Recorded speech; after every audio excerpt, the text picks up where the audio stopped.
Taste the Daily. நாடு முழுவதும் 11 மாநிலங்களில் நடைபெற்ற 3ஆம் கட்ட தேர்தலில் 64.40 விழுக்காடு வாக்கு பதிவாகியுள்ளது. மக்களவை தேர்தலுக்கான 3ஆம் கட்ட வாக்குப்பதிவு 10 மாநிலங்கள் மற்றும் ஒரு யூனியன் பிரதேசத்தில் உள்ள 93 தொகுதிகளுக்கு நேற்று அமைதியாக நடைபெற்றது. இரவு 11:40 மணி நிலவரப்படி தோராயமாக 64.40 விழுக்காடு வாக்குகள் பதிவாகி இருப்பதாக இந்திய தேர்தல் ஆணையம் தெரிவித்துள்ளது. இறுதி வாக்குப்பதிவு நிலவரம் விரைவில் வெளியிடப்படும் என்றும் தெரிவிக்கப்பட்டுள்ளது.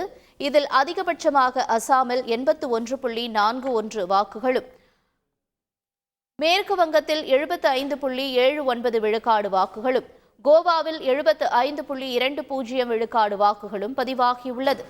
சத்தீஸ்கரில் 71.06 விழுக்காடு, கர்நாடகாவில் 70.41 விழுக்காடு, டாமன்டையூ யூனியன் பிரதேசத்தில் 69.87 விழுக்காடு, மத்திய பிரதேசத்தில் 66.05 விழுக்காடு, மகாராஷ்டிராவில் 61.44 விழுக்காடு, குஜராத்தில் 58.98 விழுக்காடு, பீகாரில் 58.18 விழுக்காடு, உத்தரப்பிரதேசத்தில் 57.34% வாக்குகளும் பதிவானதாக தெரிவிக்கப்பட்டுள்ளது.